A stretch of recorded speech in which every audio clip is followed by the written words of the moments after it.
Imagínate una hostia consagrada que al analizarla en el laboratorio revela el tejido de un corazón. Imagina una niña que al recibir su primera comunión muere con una sonrisa en su rostro. Imagínate un adolescente que documentó cientos de milagros eucarísticos y dijo: la Eucaristía es la autopista al cielo. Estos no son cuentos, son hechos reales que nos demuestran que Jesús está vivo, presente y es real en la Eucaristía.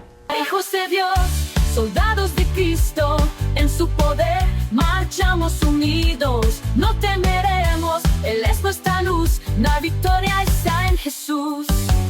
Bienvenidos a HDSC, Hijos de Dios, Soldados de Cristo. Yo soy Lupe. Hola, yo soy Pepe. Hoy vamos a descubrir juntos por qué la Eucaristía es el corazón de la Iglesia, el centro de nuestra fe católica y la presencia viva de Cristo entre nosotros. Muy bien, nuestro objetivo es muy simple, pero muy profundo. Que al terminar este episodio, tú tengas la capacidad de creer profundamente, entender mejor y vivir con más amor la Eucaristía. Porque este sacramento no es solamente un símbolo, es Cristo mismo que se queda con nosotros, que nos alimenta y nos une como Iglesia. Así que prepárate, porque el día de hoy vamos a ver a la Eucaristía como nunca antes. La vamos a ver en la Biblia, en la historia, en la tradición, en la liturgia, en sus testimonios y en la vida diaria. Vamos a empezar con una oración. En el nombre del Padre, del Hijo y del Espíritu Santo. Amén. Padre nuestro que estás en el cielo, santificado sea tu nombre. Venga a nosotros tu reino, hágase tu voluntad en la tierra como en el cielo. Danos hoy nuestro pan de cada día, y perdona nuestras ofensas, como también nosotros perdonamos a los que nos ofenden. No nos dejes caer en tentación, y líbranos de todo mal. Amén. San Miguel Arcángel, defiéndenos en la batalla, sé nuestro amparo contra la perversidad y acechazas del demonio. Reprímale Dios, pedimos suplicantes. Y tú, príncipe de la milicia celestial, arroja al infierno con el divino poder a Satanás y a todos los espíritus malignos que andan dispersos por el mundo para la perdición de las almas. Amén. Amén. Ok, muy bien. Entonces vamos a ir a los fundamentos bíblicos. Vamos a ver cómo Jesús nos promete el pan de vida. Nos vamos a ir al Evangelio de San Juan, capítulo 6, el discurso del pan de vida.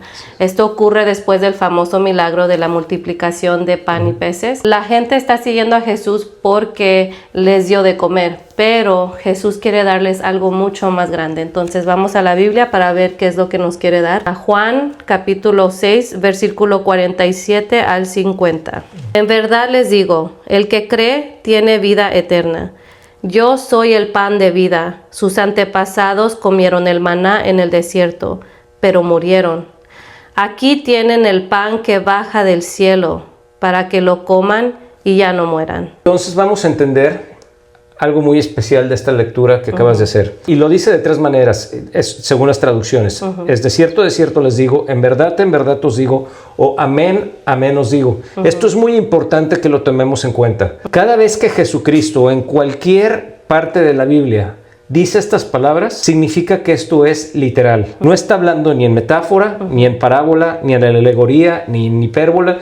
No está haciéndolo de una manera que quiera decir un cuento. Está diciendo las cosas así son. Esta es la verdad y tal como lo oyen, así quiero que lo entiendan. Sí. Eso es lo que Jesucristo nos está dando. Entonces esto es muy importante y es la parte número 1, ¿sí? Y la parte número 2, y que lo vamos a ir viendo y voy a estar señalándolo con los dedos, vamos a ver cuántas veces Jesucristo, ¿sí?, reafirma y reafirma cada vez lo que Él quiere que hagamos. Ahora vamos a leer Juan 6:51 para darle continuidad a nuestra lectura.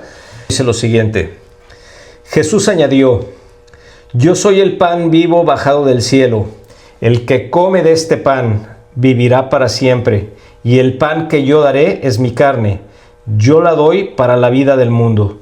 ¿Qué es lo que encuentras en esta lectura? ¿Qué notas? Dos cosas muy tremendas. Jesús nos está diciendo que Él es el pan vivo. No dice les daré pan, sino dice yo soy, que es un término que Dios usó en aquel entonces con Moisés, cuando le dijo yo soy el que soy, que es Yahweh. O Yahvé. Yahvé, ajá.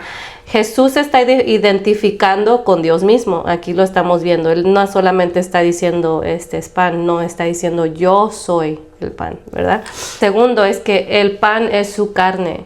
No dice que representa o simboliza, está diciendo este pan es mi carne. Cuando escuchan esto los judíos, ellos empiezan a discutir.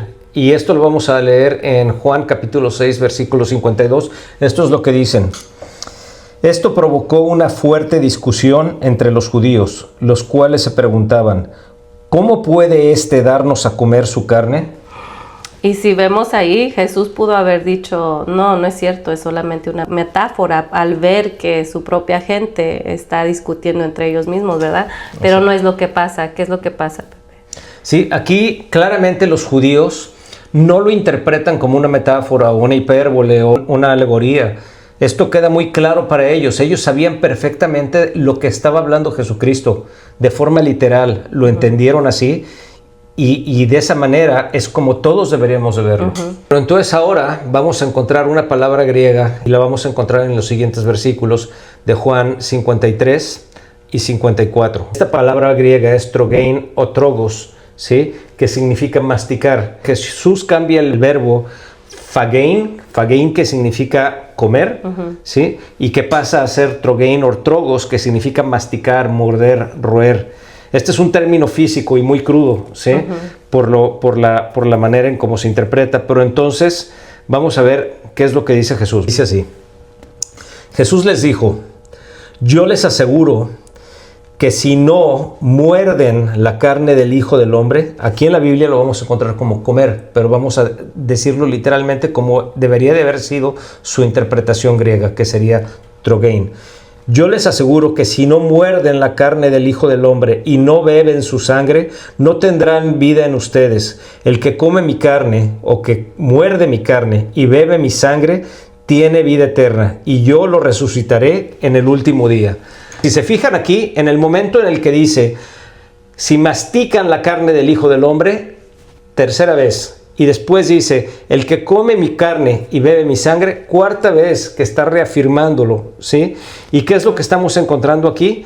Que Dios quiere que mastiquemos su carne, y hay que entender esto, y lo vamos a entender por qué cuando empecemos a platicar. Hace la conexión con el Antiguo Testamento, y ustedes van a ver cómo quiere Dios que comamos la Eucaristía, ¿sí?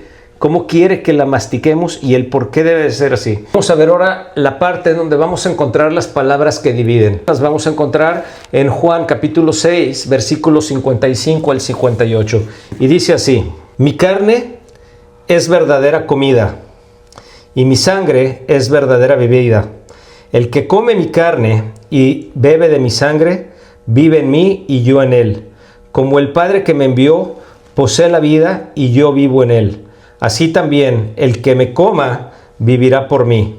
Este es el pan que ha bajado del cielo, no como el pan que comieron sus antepasados. Ellos murieron, pero el que coma de este pan vivirá para siempre. Aquí, al decir Jesucristo, mi carne es verdadera comida, y después el que mastica mi carne, y después el que come vivirá por mí, ¿sí? Y después le vuelve a repetir, el que come de este pan vivirá para siempre. Ya será la octava vez que Jesucristo lo repite y lo reafirma, ¿sí? En este capítulo. Sí, y le quiero leer también el versículo 60 de ese mismo capítulo. Dice, al escucharlo, cierto número de discípulos de Jesús dijeron, este lenguaje es muy duro, ¿quién querrá escucharlo? Y aquí, ¿verdad? Vemos que Jesús no fue tras de ellos. Jesús no dijo, hey, espérense, no se vayan. Él estaba hablando literalmente. Él no dijo, ok, regresen, please, porque sí, no es cierto lo que dije. Es algo duro que ellos dijeron, esto es muy duro de escucharlo, pero vemos cómo Jesús permanece firme en su enseñanza. Sí, es muy literal. Es muy literal lo que se comenta aquí. Y eso hace una conexión con la siguiente parte que vamos a leer ahorita, que es del versículo 62 al 63. ¿Qué ocurriría si vieran al Hijo del Hombre subir a donde estaba antes? El Espíritu es quien da la vida, la carne no sirve para nada. Las palabras que les he dicho son espíritu y vida. Aquí dice algo muy importante, y dice Jesucristo, y si vieran al Hijo del Hombre subir a donde estaba antes, si vemos esa parte, tenemos que recordar lo siguiente. Cuando Jesucristo ascienda al cielo, los apóstoles van a saber la verdad. Sabrán que lo que le está diciendo fue de verdad, que fue literal, que no era un cuento, ¿sí? Nos vamos a seguir en el versículo 64. Pero hay entre ustedes algunos que no creen, porque Jesús sabía desde el principio quiénes eran los que no creían y quién lo iba a entregar.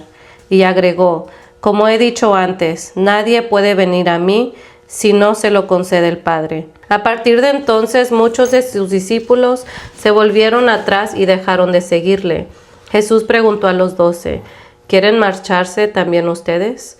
Pedro le contestó, Señor, ¿a quién iremos? Tú tienes palabras de vida eterna.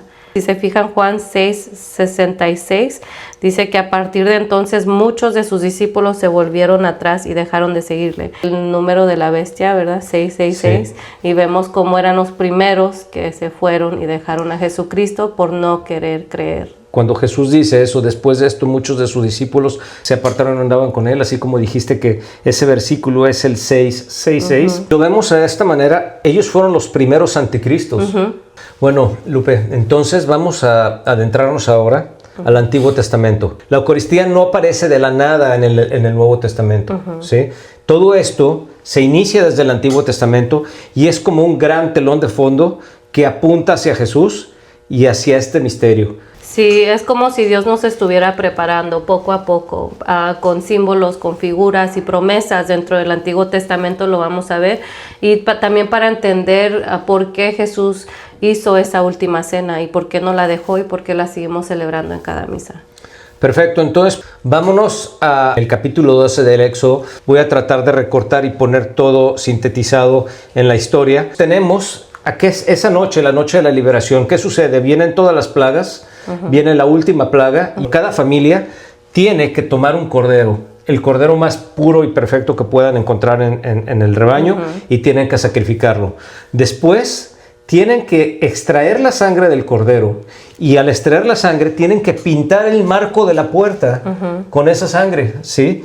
Para que en el momento que venga el ángel de la muerte identifique quiénes son los que hicieron el sacrificio, pero no solamente hicieron el sacrificio, y aquí es la parte donde vamos a entender la palabra masticar, aquí es la parte donde ellos tuvieron que haber comido, se tuvieron que haber alimentado del cordero del sacrificio. Y también allí vemos cómo la sangre los libra de la muerte, pero también habían personas que dijeron, yo no creo, yo no quiero creer. Ellos se quedaron fuera del pacto. Vemos que la sangre los libera de la muerte y también ese cordero que se comieron era también alimento. Exactamente, entonces esto es la prefiguración de la Eucaristía que tenemos para los creyentes. Una de las prefiguraciones. Una de las prefiguraciones, es correcto. Bueno, entonces en el Nuevo Testamento nos damos cuenta también que San Juan Bautista señala a Jesús y dice, este es el Cordero de Dios que quita el pecado del mundo. Juan capítulo 1, versículo 29 dice lo siguiente. Juan presenta a Jesús. Al día siguiente, Juan vio a Jesús que se acercaba a él y dijo, este es el Cordero de Dios que quita el pecado del mundo. A este me refería yo cuando dije, detrás de mí viene uno que es superior a mí, porque existía antes que yo. Aquí Juan nos está haciendo la presentación y nos está diciendo quién es ese Cordero. Lo está identificando inmediatamente y de ahí nos vamos que en la misa no solo recordamos el sacrificio y ese sacrificio que lo recibimos en la comunión como ese cordero y como Israel comió el cordero pascual, así lo comemos y lo masticamos nosotros. Y hay que irnos ahora al maná del desierto, Pepe. Perfecto. Nos vamos a ir a Éxodo capítulo 16, porque después cuando salieron de Egipto, el pueblo caminó hacia el desierto y empezó a quejarse, empezó a decir, no tenemos comida, y Dios les dio maná del cielo. ¿Sí nos puede leer la lectura? Éxodo 16:15, ¿sí?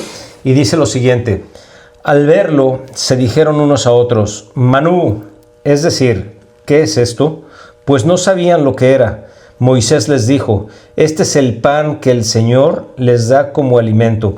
Entonces, primero aquí nos estamos dando cuenta donde se menciona el maná por primera vez. ¿Pero qué es el maná? Vámonos ahora en el mismo capítulo 16 a leer el versículo 31.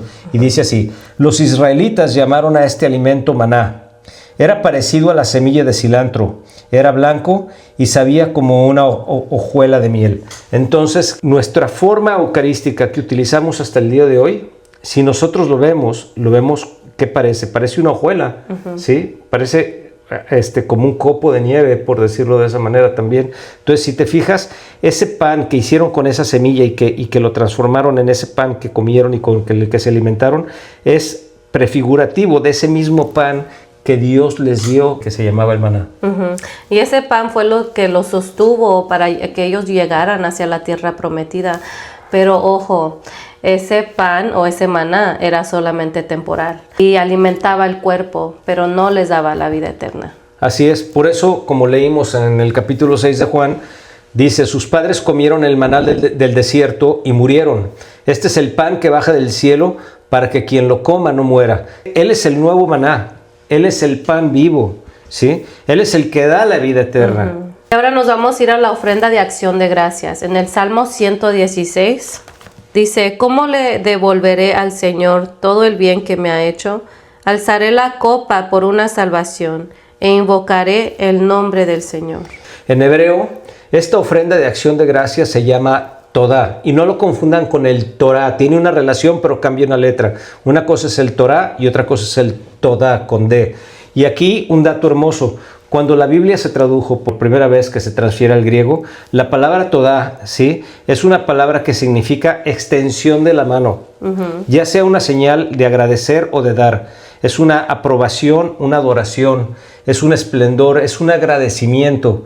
Y esto se interpretó en Eucaristía. La palabra griega de Eucaristía nace de aquí también. Sí, entonces cuando celebramos la misa o participamos en el sacrificio de Cristo, estamos elevando al Padre una oración, unas gracias. Y la Eucaristía es literalmente eso, la gran acción de gracias. Exactamente. Y qué cosa, ¿no? Como del Antiguo Testamento al Nuevo Testamento nos están enseñando que ese alzar de las manos y esa Eucaristía, esa forma de dar gracias, se revela en el Antiguo Testamento para que nosotros lo conozcamos en el Nuevo. Ahora vamos a entender por qué tiene que existir un sacerdote para generar este sacramento. Y para poder entender esto nos tenemos que ir a Génesis capítulo 14, versículo 18 al 20. Melquisedec, rey de Salem, sacerdote del Dios Altísimo, le ofreció pan y vino y lo bendijo diciendo: que el Dios Altísimo que hizo el cielo y la tierra bendiga a Abraham. Bendito sea el Dios Altísimo que te ha dado la victoria y sobre tus enemigos. Y Abraham le dio el diezmo de todo. Pan y vino. Aquí vemos otra prefigura de la misa de hoy. Pan y vino. Así es correcto. Y que además, no solamente vemos la prefiguración de la Eucaristía, estamos viendo cómo tiene que existir un sacerdote del Dios Altísimo para generar la ofrenda sacramental. También, Pepe, nos vamos a ir a la carta de Hebreos, donde Jesús es llamado sacerdote para siempre, según la orden de Melquisedec. Pues la Escritura dice: tú eres sacerdote para siempre, a semejanza de Melquisedec. Pues aquí vemos cómo en la misa Cristo es sumo sacerdote y ofrece su propio cuerpo y sangre bajo las apariencias de pan y vino. Otra lectura que nos puedes leer, por favor, Lupe, que sería la de Isaías capítulo 25, versículos 6 al 9. Sí. Y esto nos va a llevar a lo que llamamos el banquete mesiánico. Yahvé Sabaoth está preparando para todos los pueblos en este cerro una comida con jugosos asados y buenos vinos, un banquete de carne y vinos escogidos. En este cerro quitará el velo de luto que cubría a todos los pueblos y la mortaja que envolvía a todas las naciones, y destruirá para siempre a la muerte. El Señor Yahvé enjugará las lágrimas de todos los rostros, devolverá la honra a su pueblo y a toda la tierra, pues así ha dicho Yahvé. Entonces dirán: este es nuestro Dios, de quien esperábamos que nos salvara. Este es Yahvé, a quien confiábamos. Exultemos y alegrémonos porque nos ha salvado. Esta lectura me lleva hasta el momento de la misa. Y en ese momento de la misa, me acuerdo y veo cómo Isaías está hablando de ese banquete futuro que va a ser preparado para que nosotros el día de hoy lo recibamos, porque el Señor prepara un banquete, un festín para nosotros, con una excelente comida, con la comida de vida eterna, con vinos añejos, que representa el cumplimiento mesiánico de Dios. La misa es un anticipo de ese banquete celestial, y en cada Eucaristía participamos ya de ese misterio, ¿verdad? De ese misterio y de ese festín del reino de Dios. Así es. Ese Cordero Pascual, ese maná, el Todá, la historia de Melquisedec y el banquete mesiánico son como 5 señales de la Biblia que nos llevan a una sola dirección, que Jesucristo está Él en la Eucaristía. Él está presente ahí. Sí, cada vez que comulgamos no solamente es un simple rito simbólico, estamos cumpliendo de toda la historia de la salvación. Muy bien. Vamos a ver lo que es ahora el árbol de la vida que encontramos en Génesis. Vamos a irnos a Génesis capítulo 2, versículo del 8 al 9. Yahvé Dios plantó un jardín en un lugar del oriente llamado Edén, y colocó allí al hombre que había formado. Yahvé Dios hizo brotar del suelo toda clase de árboles, agradables a la vista y buenos para comer. El árbol de la vida estaba en el jardín, como también el árbol de la ciencia del bien y del mal. Aquí, el hombre es creado desde el principio en amistad con Dios y tienen acceso a esa vida divina. Esa vida divina que ahora es representada en este árbol de la vida. Comer de él significaba vivir para siempre y estar en comunión con Cristo. Ahora nos vamos a ir a la ruptura por el pecado. Es cuando Adán y Eva desobedecen y comen del árbol prohibido. Todo cambia. Perfecto. Ahí. Nos vamos a ir a Génesis capítulo 3, versículo del 22 al 24. Entonces Yahvé Dios dijo: ahora el hombre es como uno de nosotros en el conocimiento del bien y el mal, que no vaya también a echar mano al árbol de la vida, porque al comer de él vivirá para siempre. Y así fue como Dios lo expulsó del jardín del Edén para que trabajara la tierra de la que había sido formado. Habiendo expulsado al hombre, puso querubines al oriente del jardín del Edén, y también un remolino que dispersaba rayos para guardar el camino hacia el árbol de la vida. Ahí perdimos. Perdimos la capacidad. Sí. Y esto por el pecado que nos llevó como seres humanos a perder el acceso a la vida eterna. Entonces se cierra el camino del árbol de la vida, la muerte entra en el mundo, y entonces Dios, en su infinita misericordia, en su infinita sabiduría y amor, nos da una oportunidad de vida nueva. Y sí, y solo si comemos con Él, con un corazón arrepentido y humilde, que Él, al hacerlo, nos va a recompensar y nos promete la vida eterna. Sí, nos vamos a ir a 1 Corintios, capítulo 15, versículo 45, donde vamos a ver que Cristo es el nuevo Adán. Está escrito que el primer Adán era hombre, dotado del aliento y vida. El último Adán, en cambio, viene como espíritu que da vida. Cristo es el nuevo Adán que da vida, y esa vida eterna llega a nosotros a través de un nuevo alimento, la Eucaristía. Sí, entonces vemos cómo en el Génesis todo estaba perdido, era muerte total, y vemos cómo en el Nuevo Testamento Cristo abre ese nuevo alimento, ese nuevo camino. Esa nueva alianza queda para nosotros. Sí. Ahora, ¿cómo cerramos con el libro de Apocalipsis? Nos vamos a ir a Apocalipsis capítulo 22, versículo del 1 al 3. Después el ángel me mostró el río de agua de la vida, transparente como el cristal, que brotaba del trono de Dios y del Cordero. En medio de la ciudad, a uno y a otro lado del río, hay árboles de la vida, que dan fruto 12 veces, una vez cada mes, y sus hojas sirven de medicina para las naciones. No habrá ya maldición alguna. El trono de Dios y del Cordero estará en la ciudad, y sus servidores le rendirán culto. Entonces la Eucaristía es ese nuevo fruto del árbol de la vida. Cuando comulgamos, participamos de la vida divina que Cristo ganó en la cruz. Exactamente. Y así como el fruto del primer árbol trajo la muerte por el pecado, ahora este árbol de la cruz, que es Cristo mismo, nos da la vida eterna. Hasta ahora hemos visto las promesas del Antiguo Testamento. el discurso del pan de vida en Juan capítulo 6. Pero ahora vamos a llegar a la última cena, donde Jesús cumple todo lo anunciado. Muy bien, vamos a leer ahora Mateo capítulo 6, versículo del 9 al 13, para poder dar el contexto de cómo Jesús quiso que viviéramos de Eucaristía. Y dice, ustedes oren así: Padre nuestro, que estás en el cielo, santificado sea tu nombre, venga tu reino, hágase tu voluntad en la tierra como en el cielo. Danos hoy el pan que necesitamos, perdónanos nuestras ofensas, como también nosotros perdonamos a los que nos ofenden. No nos dejes caer en la tentación y líbranos del mal. Cuando nosotros estamos haciendo esta oración, si lo vemos también desde el punto de vista de la palabra griega que existe aquí, también significa supersubstancial. ¿Qué significa eso? Ese pan supersubstancial, esa sustancia especial que necesitamos nosotros, y al decirlo super significa que es milagrosa, ¿sí? Es extraordinaria, ¿sí? Y que esta referencia eucarística nos lleva hacia el éxodo del maná y que nos da el milagro de la transubstanciación. Por eso, cuando cada vez que recemos el Padre Nuestro y digamos, danos el pan de cada día o el pan que necesitamos, como dice aquí, entonces tenemos que entender que estamos refiriéndonos a la Eucaristía. Vamos a leer ahora Mateo capítulo 26, versículo del 26 al 28. Y dice así: durante la cena, Jesús tomó pan, pronunció la bendición, lo partió y dándolo a sus discípulos dijo: tomen y coman, esto es mi cuerpo. Tomó luego un cáliz y después de dar gracias, lo dio a sus discípulos diciendo: beban todos de él, porque esta es mi sangre, la sangre de la alianza, que se derrama por todos para el perdón de los pecados.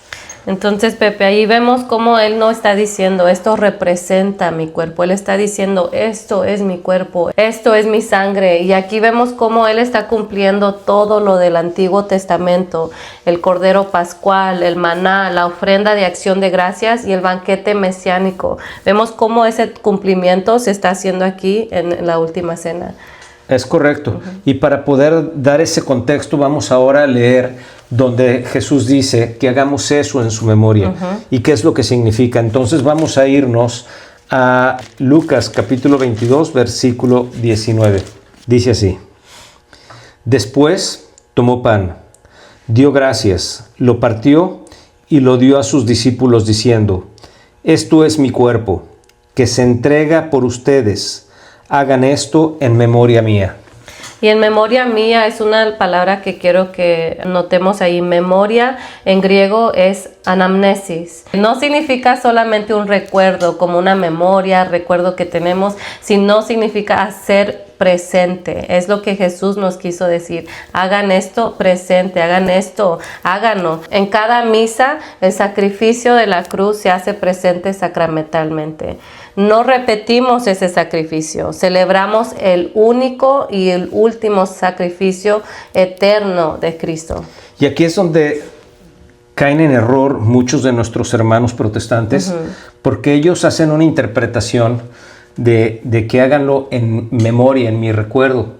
Y entonces la interpretación correcta no es que Jesús les está diciendo a los protestantes del día de ahora que lo recuerden en su memoria. No, les está diciendo a los apóstoles, es a quien les está diciendo: de ahora en adelante hagan este sacrificio cada día de su vida, cada vez que celebren la misa, cada vez que celebren la liturgia. Eso es lo que le está diciendo. Sí, y también quiero poner énfasis en el único sacrificio de Cristo, porque también hay una confusión donde bastantes piensan que estamos resacrificando, haciendo otro sacrificio siempre a Cristo. Rematando a Cristo. Rematando a Cristo, y eso no es. Estamos celebrando, estamos entrando en misa en ese único sacrificio que Él hizo. Dios no está limitado por tiempo y espacio, entonces nos estamos rematando a Cristo. Sí. Ahora, Pepe, si quiere demostrarnos lo que San Pablo decía sobre la reverencia y la fe. Y vamos a leer 1 Corintios capítulo 11, versículo 27 al 29. Y dice así: por eso, quien coma el pan o beba el cáliz del Señor indignamente, peca contra el cuerpo y la sangre del Señor. Examínense pues cada uno a sí mismo antes de comer el pan y beber el cáliz, porque quien come y bebe sin discernir el cuerpo, come y bebe su propio castigo. Y entonces aquí está la clave, discernir el cuerpo. Esto significa, si no reconocemos que en la Eucaristía está Jesús presente, estamos tomando nuestra propia condenación. Así San es Pablo nos correcto. está diciendo ahí perfectamente. Por eso San Pablo dice estas palabras tan claras y tan fuertes, ¿sí? Que no es un pan común, es Jesús vivo. Entonces, por eso dice claramente, el que come indignamente, come su propia condena. Por eso la iglesia nos pide 3 cosas antes de comulgar, Pepe. El primero es la confesión. Y en el Catecismo de la Iglesia Católica, numeral 1385, si nos puede leerlo, por favor. Dice, cualquiera que esté consciente de la gravedad de su pecado, debe de recibir el sacramento de la reconciliación antes de venir a la comunión. Y esto es si hay pecado mortal. El segundo es la fe en la presencia real. Debemos de creer verdaderamente en la Eucaristía, que está Cristo mismo allí presente, con su cuerpo, su sangre, su alma y su divinidad. Creerlo de verdad. Y el tercero es preparación espiritual. Oración y ayuno eucarístico, al menos de 1 hora antes de comulgar. Es correcto, Lupe. Entonces, por esta razón, no es para alejarnos, es al contrario, sino para que la comunión sea la fuente de gracia y vida que nos libere de ese juicio. Vamos ahora a hablar de la didache o didaje, y esto va a ser un testimonio de lo que es la iglesia primitiva. Enséñanos por dónde viene esto. Sí, la didache, como dijo, es la enseñanza del Señor transmitida a las naciones por los 12 apóstoles. Es el documento cristiano más antiguo y estaba escrito alrededor del año 70. Y nos dice lo siguiente: que nadie coma ni beba de esta Eucaristía sin haber sido bautizado en el nombre del Señor, porque el Señor mismo dijo: no deis lo santo a los perros. Es correcto. La didache es donde aprendemos que el nombre eucarístico o Eucaristía es bíblico y que las oraciones preestablecidas, como la que hacemos, por ejemplo, el Padre Nuestro y otras que hay en la liturgia eucarística, también son preestablecidas. Esto nos ayuda a tener una diversidad litúrgica ya existente desde la iglesia primitiva, y esa diversidad es para celebrar la liturgia eucarística. Cristo es la sangre y la sangre que derrama, que es también el sacramento de la unidad, y que esto implica que tiene para la salvación de las almas, y que celebramos la cena del Señor y la implicación que tiene para los que están separados de la iglesia también. La iglesia entendió que la Eucaristía es sagrada, ¿sí? Y que no es para cualquiera. Esto es algo que se enseñaba por medio de la disciplina del silencio. Cuando nosotros leemos la parte donde dice no deis lo santo a los perros, que también se encuentra en la Biblia, en Mateo 7:6, si gustas leerlo. Dice: no den lo que es santo a los perros, ni echen sus perlas a los cerdos, pues podrían pisotearlas y después se volverán contra ustedes para destrozarlo. Esa parte se refiere a cómo debemos de cuidar y proteger lo más santo de la iglesia, los misterios de la iglesia. ¿Y cuáles son esos misterios y lo más santo de la iglesia? La Eucaristía es el más alto de todos esos sacramentos, el más importante, porque es donde está nuestro Señor. Y es por esa razón que nosotros vamos después a estudiar este tema para poder entender cómo esos misterios se revelan a quienes reciben los sacramentos por medio del Espíritu Santo. Sí. Ahora nos vamos a ir a la unidad de Cristo. Para esto nos vamos a ir a 1 Corintios, capítulo 10, versículo 16 al 17. Nos dice: la copa de bendición que bendecimos no es comunión con la sangre de Cristo, y el pan que partimos no es comunión con el cuerpo de Cristo. Así, siendo muchos, formamos un solo cuerpo, porque el pan es uno y todos participamos del mismo pan. ¡Wow! Y entonces, ¿qué nos recuerda esto? Que la Eucaristía nos une en Cristo. ¿Por qué? Porque todos somos parte de una unidad, nos unimos entre todos nosotros y somos un solo cuerpo, somos una sola iglesia. Por eso, cada vez que vamos a misa y escuchamos esto es mi cuerpo y esta es mi sangre, estamos en el mismo momento, en la última cena, en el Calvario. Cristo está allí real y presente, y como dijo usted, formamos un cuerpo. Un cuerpo, exactamente, y por eso la iglesia nos invita a tener el discernimiento, ¿sí? a discernir en el cuerpo del Señor y recibirlo con fe y con un corazón limpio, con amor, sabiendo que Él es el mismo Jesús que murió y resucitó por nosotros. Vamos ahora a la doctrina, donde vamos a ver la presencia real y la transubstanciación. En la enseñanza del catecismo, Cristo, como lo decíamos, está presente realmente con nosotros. Y el catecismo de la Iglesia Católica dice en el numeral 1413 lo siguiente. Por la consagración de la transubstanciación del pan y el vino en el cuerpo y la sangre de Cristo, que es traído a nosotros bajo las especies consagradas, el pan y el vino son el mismo Cristo, en los cuales Él vive en su gloria y está presente en la verdad y real y sustancial forma en la cual nos recibe. Sí, después de la consagración de la misa, ya no queda pan ni vino en su sustancia.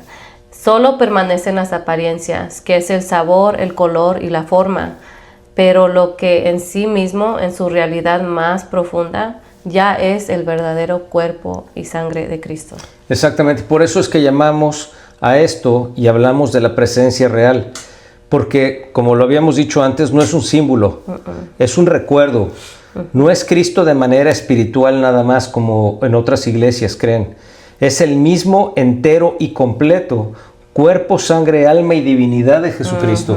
Vamos a ver ahora qué es la transubstanciación. La palabra trans significa cambio, ¿ok?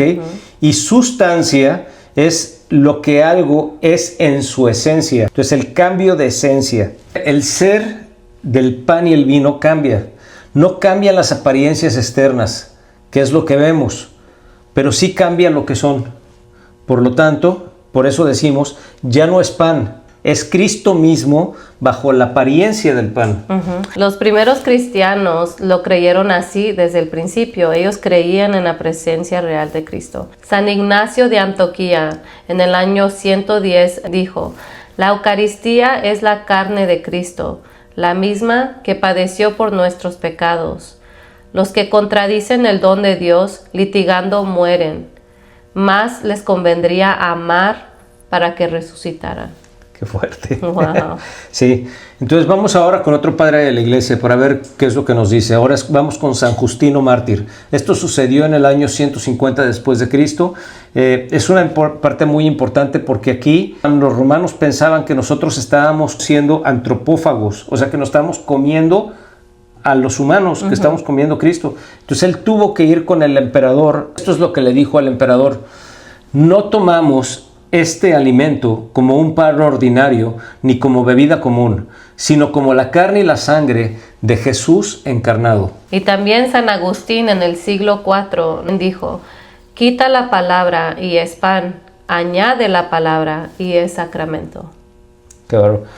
Uno de mis másters, San Agustín, este es mi santo.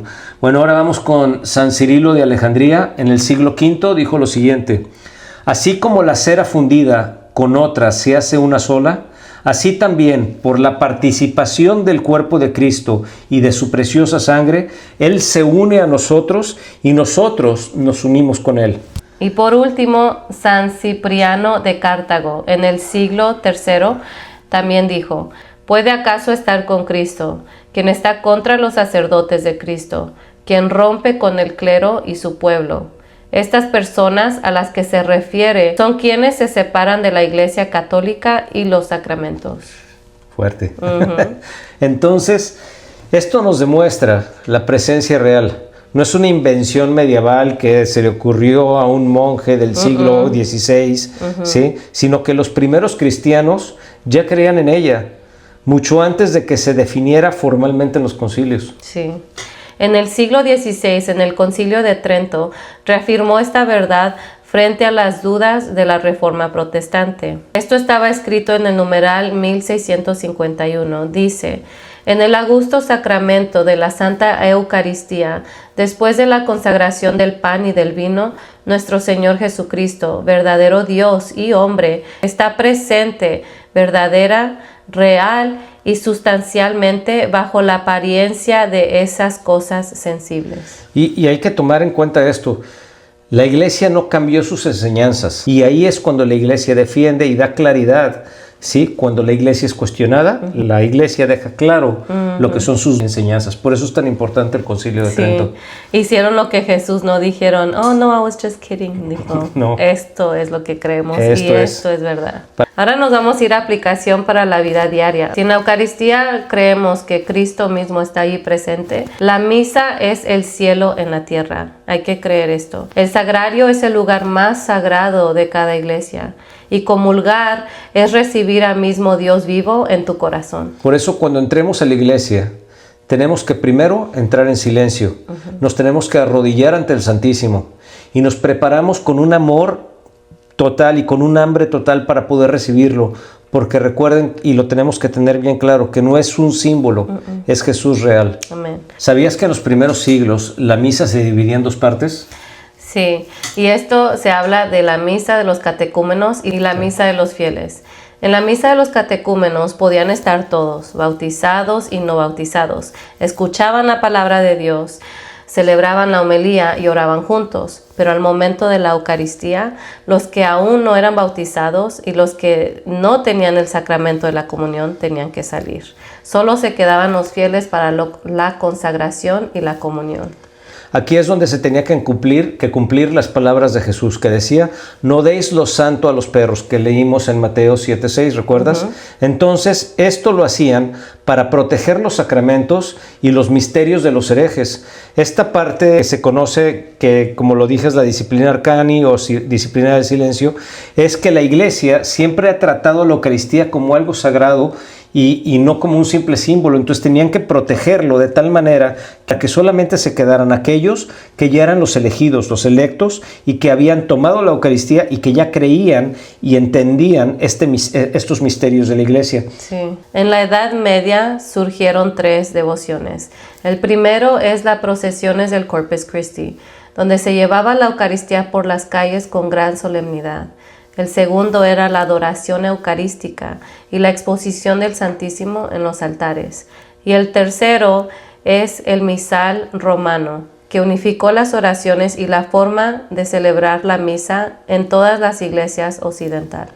Así es, Lupe, es por eso que los monasterios que existían en la Edad Media se convirtieron en estos centros de innovación litúrgica, centros de enseñanza donde los monjes, creando nuevos himnos, haciendo adoraciones, haciendo oraciones especiales y formas en las que incluían la liturgia de las horas, daban un enfoque a la Eucaristía que se mantenía central, era el punto central, como lo ha sido siempre. Y todo esto ayudó a que los fieles amaron más a Jesús y a la Eucaristía y comprendieran la grandeza que representa en la Iglesia. Sí.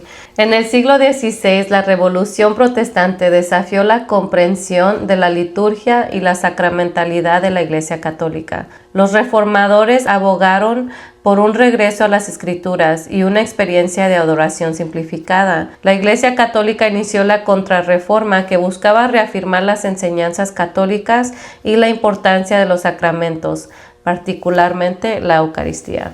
Así es, Lupe.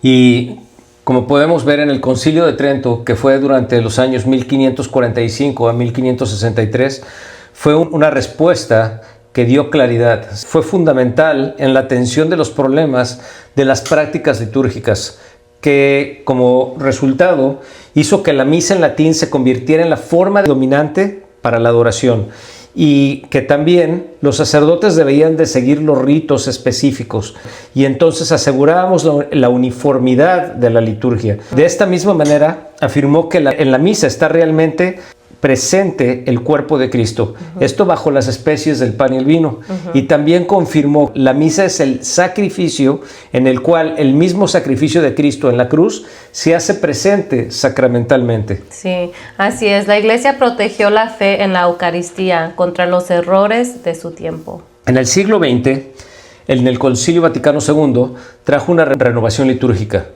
que nos ayudaba a acercarnos más a la misa. Y uno de los documentos clave, que se llama Sacrosanctum Concilium, ¿sí?, enfatiza la importancia de la participación que debe tener de forma activa toda la comunidad y todos los laicos en la vida de la liturgia de la Iglesia. Se permitió celebrar las lenguas vernáculas. Esto quiere decir que ya no solamente se le celebraban todas las misas en latín, sino que también ya podían celebrarse las misas en el lenguaje y en el idioma de cada lugar del mundo. También se promovió la participación, y la participación, esto me refiero a que todos los laicos, todos los fieles, ya tuvieran una acción activa junto con el sacerdote durante la misa. Ya estaban participando en los rezos, en las lecturas, ya entraban ellos en ese proceso. Y eso hizo que, como ejemplo, se incluyera a los laicos en los ministerios. ¿Sí? De la misma manera, se valoró la diversidad de los ritos. Hoy en la Iglesia Católica se celebra la Eucaristía en 24 ritos diferentes, todos en comunión con Roma, donde la Eucaristía sigue siendo el punto focal de la liturgia católica. Sí, la esencia es la misma. Cristo presente en la Eucaristía, pero la Iglesia permite que cada cultura la viva con su propia riqueza y expresión litúrgica. Así es. Entonces, qué bueno, ¿verdad?, que podemos ir a misa el día de hoy y entenderlo en español o en inglés o en el lenguaje que cada quien lo entendamos. Desde la Iglesia primitiva hasta el día de hoy, la Eucaristía ha sido el corazón de la fe y tenemos que entender eso. La liturgia ha crecido mucho, se ha adaptado, pero siempre ha protegido la presencia real y el sacrificio de Cristo. Tenemos que entender eso, siempre se ha protegido. Sí, y cada vez que participamos en la misa estamos unidos a todas las iglesias del tiempo, los primeros cristianos, los santos medievales, los fieles de hoy, todos reunidos en un mismo altar, un mismo cuerpo con Cristo en la Eucaristía. Bueno, Lupe, entonces vamos a ver ahora cómo en la adoración eucarística, cómo podemos tener un encuentro personal con Jesús. Sí, la adoración eucarística es ese momento en que nos detenemos y vemos a Jesús cara a cara. Está presente en el Santísimo Sacramento. No estamos ante un símbolo, es Cristo vivo. Él está allí frente, el mismo que nació en Belén, el que murió en la cruz y el que resucitó. Considerando esto que acabas de decir, déjame leerte una frase que decía Santa Teresa de Lisieux. Decía de la siguiente manera: no es para quedarse en un copón de oro que Jesús baja todos los días del cielo, sino para encontrar otro cielo, el cielo de nuestra alma en el que se complace. Sí, por eso cuando vamos a adoración no solamente vamos a pedir cosas, vamos a amar, a adorar, a dar gracias, a escuchar, a contemplar y a ofrecer sacrificio. Vamos a ver lo que son las procesiones eucarísticas. La del Corpus Christi son momentos en que la fe se hace pública. Por ejemplo, las calles se llenan de cantos, de flores, de oración. Qué hermoso. La gente ve pasar a Cristo con la custodia como un rey en medio de su pueblo. El Código de Derecho Canónico incluso dice que el obispo debe asegurarse de que estas procesiones se hagan con dignidad y solemnidad para mostrar al mundo entero nuestra fe en la Eucaristía. Toda adoración, toda procesión y toda devoción eucarística nos apunta a una sola cosa: la comunión en la misa. Sí, porque la Eucaristía no solo es para mirarla, es para recibirla, para que Cristo viva en nosotros y nosotros en Él. Vamos a ver los testimonios inspiradores de aquellos beatos o santos que nos dan a conocer el valor de la Eucaristía. Vamos a empezar con la beata Imelda Lamberti.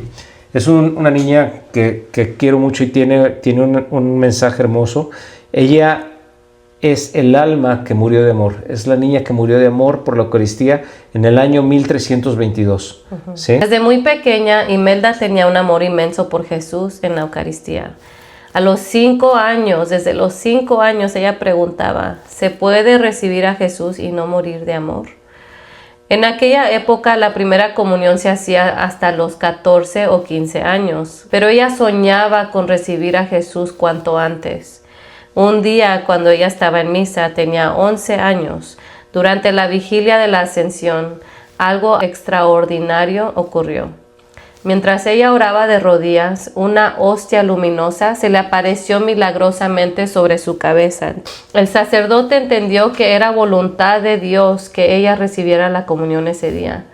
Imelda comulgó con gran amor, pero minutos después fue encontrada sin vida, de rodillas, pero con una sonrisa en el rostro. Es impresionante esta historia, como ella murió literalmente de amor. Ella la conocemos como la patrona de las primeras comuniones.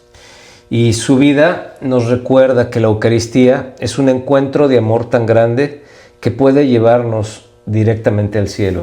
Niña de 11 años. Wow. O sea, qué bonito ella toma la Eucaristía, muere, está en gracia de Dios y está lista porque Dios la está esperando con los brazos abiertos. Pero qué hermoso ver que desde los 5 años le entró esa curiosidad. Una niña tan pequeña y ella quería, ansiaba a tener a Cristo dentro. ¿Cómo puede ser que una niña entendiera la Eucaristía mejor que los adultos? Wow. Sí. Qué ejemplo de amor, de verdad. Bueno, ¿qué te parece si ahora contamos la historia de Carlo Acutis? Él es el influencer de la Eucaristía. Él vivió de 1991 al 2006. Sí. Carlo Acutis era un joven italiano, nacido en 1991, amante de la tecnología y profundamente enamorado de la Eucaristía. Así es, Lupe. Carlo Acutis hizo su primera comunión y iba a misa, esto es muy importante, iba a misa todos los días de su vida. Iba a la adoración todos los días también. Y decía, la Eucaristía es mi autopista al cielo. Antes de morir a los 15 años de leucemia, Carlo creó una exposición digital de 187 milagros eucarísticos en todo el mundo. Quería que todos entendieran que Jesús está realmente presente en la Eucaristía. Hay una frase de Carlo muy bonita. Él decía, cuando estamos frente al sol, nos bronceamos.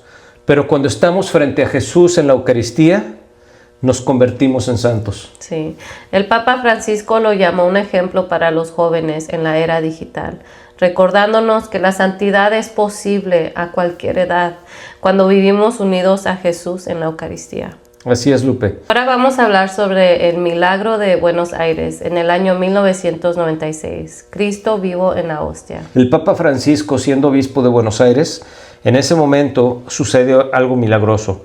Una hostia consagrada cayó al suelo durante la misa. El sacerdote la recogió y la puso en un recipiente con agua para que se disolviera como indicaba la norma litúrgica. Pero días después, la hostia no se había disuelto. Se había convertido en una sustancia rojiza que parecía carne y sangre. Se enviaron muestras a científicos forenses en Estados Unidos. El 5 de octubre del año 1999, el científico Ricardo Castañón Gómez, encargado de la investigación, envió en presencia de testigos una muestra de sangre al Forensic Analytic de San Francisco.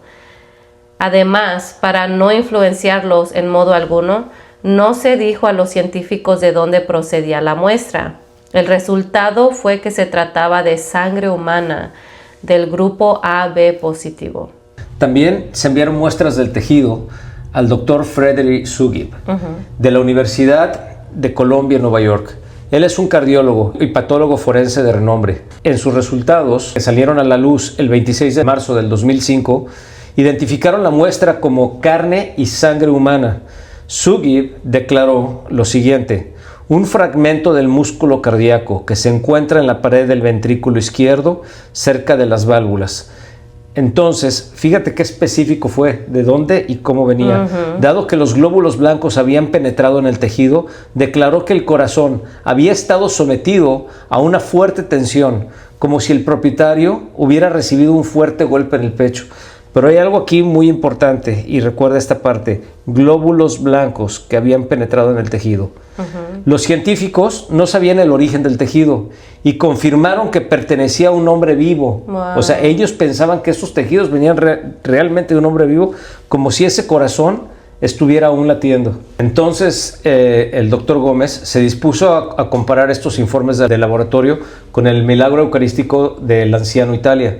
¿Sí? Este milagro tuvo lugar en el siglo VIII. Ambas muestras, en efecto, revelaban un tipo de sangre AB positivo, y que esto solamente se da en el 5% de la población. El ADN es idéntico y hay rasgos que indican que el hombre procedía del cercano oriente. Este milagro es un signo poderoso en cada misa. Jesús nos da su corazón vivo y su amor hasta el extremo. Estos resultados, al momento que los empatan con la sangre que se encontraba en la sábana santa de Turín y en el paño de Oviedo, la sangre es exactamente la misma. Wow. ¿Qué nos dicen todas estas historias, Lupe? Que la Eucaristía no solamente es un símbolo, es Cristo vivo, que puede llenar nuestra vida con amor como a Imelda, que puede inspirar a toda una generación como a Carlo, y que sigue mostrándonos milagros para aumentar nuestra fe, como en Buenos Aires. Cada vez que vamos a la misa, estamos ante el mismo Jesús que obró estos milagros. Él quiere hacer un milagro también en nuestro corazón. Estos testimonios nos recuerdan que la Eucaristía es fuente de amor, santidad y fe viva. Así es, Lupe. Entonces la pregunta que les vamos a dar a todos ustedes es la siguiente. ¿Dejaremos que Jesús, vivo en la Eucaristía, transforme nuestra vida? Y como ya vimos que la Eucaristía es el corazón de la Iglesia porque es Cristo mismo, cada misa es sacrificio, banquete y presencia real. Cuando vamos a misa no asistimos a un simple recuerdo, sino que entramos en el mismo misterio del sacrificio, en la cruz y la resurrección de Cristo, que se hace presente para nosotros hoy. Así es. Por lo tanto, recibir a Jesús con fe, amor y reverencia puede transformar nuestras vidas, nuestra familia y nuestra comunidad. Él quiere habitar en nosotros para que llevemos la luz de Dios a todo el mundo. Amén. Hay que finalizar con una oración. Nos invitamos en el nombre del Padre, del Hijo y del Espíritu Santo. Amén. Señor Jesús, pan vivo bajado del cielo, aumenta nuestra fe. Abre nuestros corazones, nuestros ojos para reconocer tu presencia real en cada misa y haznos comprender la profundidad de tu amor en la Eucaristía. Que cada vez que te recibimos, Señor, lo hagamos con un corazón limpio, con reverencia y con amor, sabiendo que no es un símbolo, sino tú mismo, vivo y presente en medio de nosotros. Amén. Amén. En nombre del Padre, Hijo y Espíritu Santo. Amén. Y antes de irnos, te queremos dejar un desafío. Vive la Eucaristía de forma nueva esta semana. Participa en la misa dominical con devoción y atención. Haz una visita al Santísimo para tener un momento de silencio con Jesús. Confiesa tus pecados si necesitas reconciliarte con Dios, para recibirlo con el corazón limpio. Así es. Queridos amigos, tengan valor. No se olviden de invitar a la familia y a todos sus amigos a la Eucaristía. Recuerden que ese es un regalo demasiado grande como para guardarlo solamente para nosotros solos.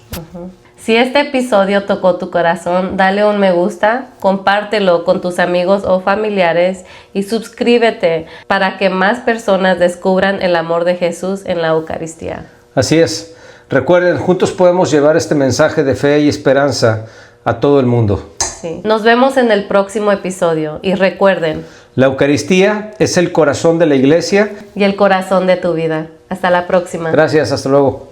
Hijos de Dios, soldados de Cristo, en su poder marchamos unidos. No temeremos, Él es nuestra luz, la victoria está en Jesús.